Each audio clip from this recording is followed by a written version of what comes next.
Respected Chairman of CZS, Dr. Manjur Ahmed, Executive Director Jilur Rahman, distinguished guests, my dear journalists, participants, and everyone, in fact. Good morning to you all.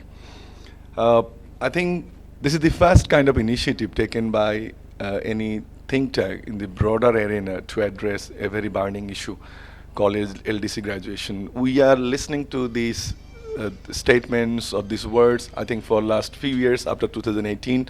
But what CZS has observed that yet what not has been done that could bring a sustainable graduation or smooth transition. With this vision, we have organized this dialogue and hope through your contribution we'll have a meaningful day, and that ultimately contributes to the smooth and sustainable LDC graduation of Bangladesh. One thing I should say that we are adoring the LDC graduation in a time when we are celebrating 50 years of our independence. And I feel proud and as a Bangladeshi national, and I would like to thank the government of Bangladesh and all stakeholders, including CSOs, think tank, NGOs, politicians, everybody for this fantastic achievement. If I just quickly go through my presentation and take you through that, what is our objective of this dialogue and what we'll be looking for in three different roundtable sessions. We know that the country was progressing well. In fact, we are progressing well, and our GDP size had gone above 400, and our per capita income is around above 2,500. But COVID-19, of course, has slowed down the whole process, and we are in a recovery phase. But unfortunately, we are adoring or welcoming graduation at a time when the country has to manage the shock of the pandemic and at the same time plan and execute the plan for the LDC graduation. If we quickly look at the landmarks in terms of the LDC graduation of Bangladesh, the first triennial review that took place in 2018, and then the second one this year, in fact, in February 2021. And this is a preparatory phase for us from 2021 to 2026. And after these 5 years, we'll be graduating in 2026, and we hope that we have a plan and policies compiled in the smooth and sustainable transition strategy. And of course, from after 2026, we'll examine and see how that transition strategy works. So these are the milestones in terms of our LDC graduation. If we quickly look at the current landscape of graduation, there is an understanding, I think, in the common citizen that Bangladesh is the only country, or perhaps among very few countries graduating, but the landscapes tells a different story. There are 46 countries and 16 are in different phases of graduation, and Bangladesh is one of them. 6 countries graduated, but I'll be going into that details, their reality, but reality of Bangladesh is totally different than 6 graduated countries. So what does this graduation mean? Of course, this graduation is not our destination. Our destination is to reach to the milestone of a developed country. So our journey will continue through the graduation. We like to draw more momentum towards SDG and finally to become a developed country by 2041. What I was saying that if we look at the data of the 6 graduated countries, Cape Verde, Samoa, Botswana, Vanuatu, the reality of those countries, size, population, trade, these are the island countries, but Bangladesh will be perhaps the first real test case of LDC graduation because our size, population, challenges would be different, and COVID definitely posed more challenges to it. This is the reason I'm saying that the real test case of graduation will be Bangladesh. And we have to remember that it is not just changing the economic trajectory by graduating ourselves or retaining trade benefit, which is a common misnomer, in fact, but we have to realize that the impact would be very high if not managed well. It would be impacting agriculture, health, education, social welfare, science, and technology. Because we talk about three indexes, but if we go very details of those indexes, we'll see that agriculture is there, education is there, environment is there. So it is not just the negotiation of trade benefit after graduation. It includes the whole of country approach. It will affect almost 17 sectors of the country. Second, another thing we have to remember that LDC graduation doesn't mean that graduating to upper trajectory or to a different level. Rather, changing life of the people would be very crucial. If we just look back and see what happened in the health sector due to corona, does that tell that our health sector is equipped enough and ready to serve or change the life of the people? Even if you look at the reports of today's newspaper, we'll see that every day the health expenditure of the people is increasing, which is very alarming for the nation, and that should not be helpful for the changing life of the people. And again, if we look at the education, we have a very good rate of education, but quality and also education curriculum is also failing to give license to the for employment. So this is another concern. And also we are exporting laborers, but we're discussing this for many decades, but still we're not able to export skilled laborers, which could have been contributing to our economy more, not in number, but with the finance. So this is another area of concern. And if we look at the governance and human right, this is the another area that this is culminated along with the graduation, and that has to be addressed as well. So this is the reason it is not a graduation, rather it should be a call to change life of the people.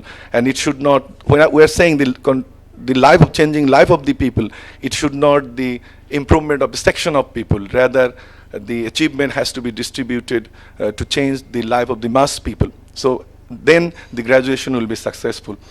Another important thing is that last 3-4 years, from 2018, I think the idea of LDC graduation is very much confined to Secretariat or Planning Commission or different buildings of the government and some section of think tank or people.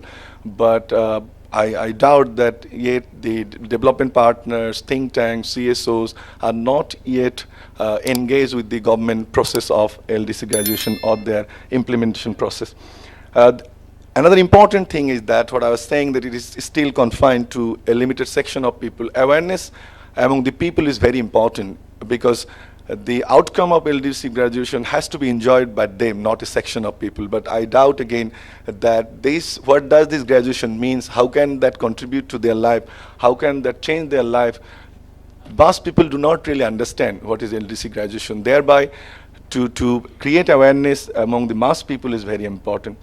What I said a moment ago, the graduation in the midst of pandemic, definitely more challenging than what we thought. Moving on, I think the positive outcomes, these are the common positive outcomes we expect from the LDC graduation. I've given you the concept notes so you can go through the benefits. It can change the image of the country, trade, it can bring more finance for investment. FDI, it can bring, but subject to number of changes, subject to address many issues that exist in relation to FDI and other factors, and that will definitely create or contribute as positive outcome of LDC graduation. There will be withdrawal of benefits, as we know, GSP, AOA, TRIPS, and others. So we need to be equipped enough to face the withdrawal challenge of benefit by different organizations. What should be the main activities in terms of the preparedness for LDC graduation? So graduation planning and the COVID-19 recovery together, I think this is the main challenge for the government, or as such for the nation as a whole. And development of smooth transition strategy is really challenge for us, so that we can manage the negative impact and continue with our development effort. Set up consultative mechanism with the development partner. Currently, as far my information, what I understand, then local consultative group is not that active as it was previously. BDF, donors have observation, or our development partners have observation about BDFs. Recently, government has changed the structure as well. So consultative mechanism currently not effective as it was even previously between 10 to 16 or 17. Engagement with the international bodies and forums, it will be crucial for us, and we have to prepare well so that we can play a role and ensure our stake, raise our voice, and finally achieve the sustainable graduation. There will be different reviews for CDPs, and we should take care of that as a nation. This is the pathway that we now have the recommendation, we have to prepare STS, then that has to be approved by the government, and finally that STS has to be implemented. So this is the pathway prescribed by UNCDP. We are in the pathway, but we have to address or navigate this pathway well, otherwise we can't really have a smooth and sustainable graduation. So why STS? Why smooth transition strategy is important, and why do why does CDP emphasize on that? For four main reasons, what I believe is the main objective of STS should be to continue with the development endeavors. And secondly, mitigate losses of as LDC benefits. Currently, we are having number of benefits, but we'll lose that. So that has to be addressed through STS. And this STS has to be country-led and demand-driven, and that can give solution towards a sustainable graduation. And of course, specific measures of each priority and vulnerabilities has to be addressed. One thing I think we have to remember as a nation, that it is not a budget document or 5 years plan that you can set target. If the target are not met, you can defer it for the next year. Or it is not even 5 years plan that you plan in the 8th 5-year plan. If not achieved, then you can defer it for the 9th 5-year plan. We have to understand that STS would be a decisive document, and approach has to be there. We can't really fail. We have to achieve the objective. We have to mitigate the challenge, and we have to sustain LDC graduation. So this is the outline given by the CDP in terms of preparing STS. And what UNCDP and DESA emphasizes is the involvement of stakeholders. That's what I was saying, that last 3 years particularly, or 4 years, we're listening about the LDC graduation, but involvement of different stakeholders, private sectors, think tanks and other is still absent. And as I said a moment ago, the engagement with the multilateral and bilateral partners are also absent. So why development partners are important for sustainable LDC graduation? Of course, for research, for access to international market, for lobbying, for capacity building, or even for negotiation, and finally for finance for assistance. And number of countries, those are already graduated. We can see that development partners have played crucial role to their transition.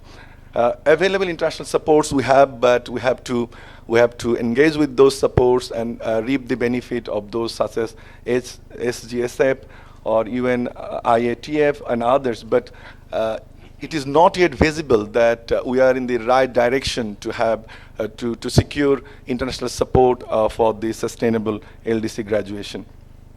Of course, the countries graduated already. The benefits didn't stop. They're able to negotiate with the international partners, with UN, EU, and others, and continuing with the support. But those support depends how much we can negotiate, how far we are effective in negotiating them. It will not come automatic. So there are options and there are example convention that benefits can continue, but it will depend on the capacity of the government as well as a nation for us to reap those benefits and continue with the development momentum.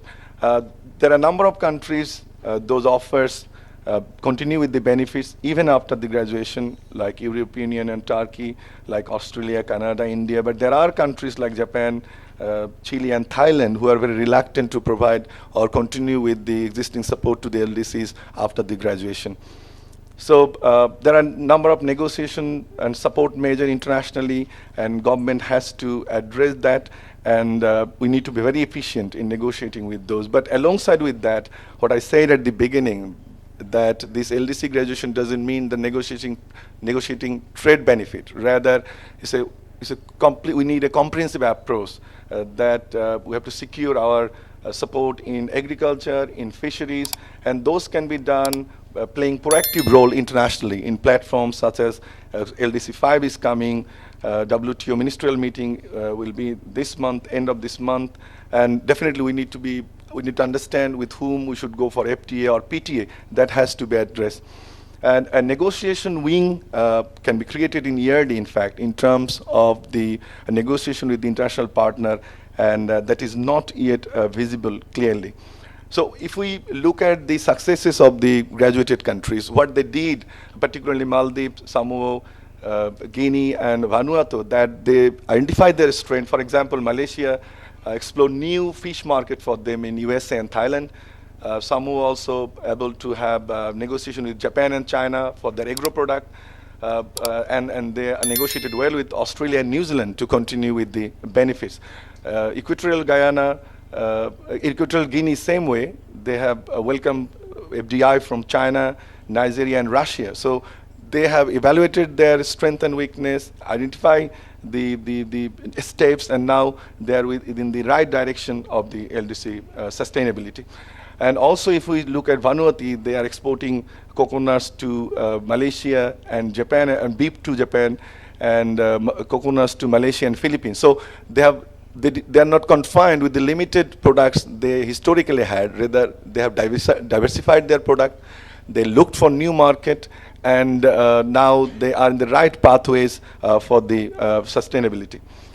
And we have, government has taken number of efforts, in fact, that government formed the National Committee on LDC Graduation, headed by the Principal Secretary, ABCCI, BGMA, BAPI was there. 7 committees have been formed for different targets and assignments. And a joint task force is also formed, mainly targeting the engagement with the development partner. There's a working group in the ERD under the leadership of the Development Effectiveness Wing. However, the actions of these committees, engagement, their tour and etc. is not yet clear. And when I was going through the tour of these committees, wing, and the task forces, there are clear overlaps in that, and that can really undermine our effort or jeopardize the effort in achieving or formulating sustainable graduation. Government has a dedicated project in ERD called Support to Sustainable Graduation, but their activities is still limited and not yet really appearing in the broader spectrum. So what is the target of this dialogue?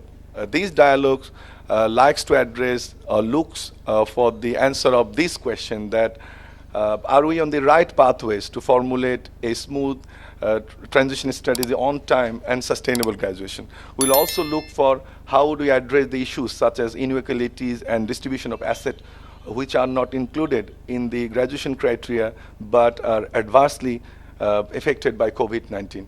Another question we have to address is, can we sustain the development process in and after COVID-19 crisis and achieve sustainable graduation? And of course, do we have the concrete strategy for the finance for development? Because we know the international finance is squeezing. We need more skill, we need more negotiating power, we need more training to negotiate well with the development partners. Then another question is, how can we ensure investment from private sector and FDI? We know that our private investment is in between in and around 30 for many years. It has to go to 40 or above for sustainable graduation. And what will be the strategy to ensure new international support measure? This is also important in the changing dynamics of the COVID-19. The things are changing in the international area. How could we do that? That will be another challenge. And but most important thing is that, this is my last statement, if we are complacent, or are we complacent, and are we welcoming more challenge? This will be my main question to this audience, that confining the LDC graduation within some buildings, some blocks, are we welcoming more challenges? Are we complacent?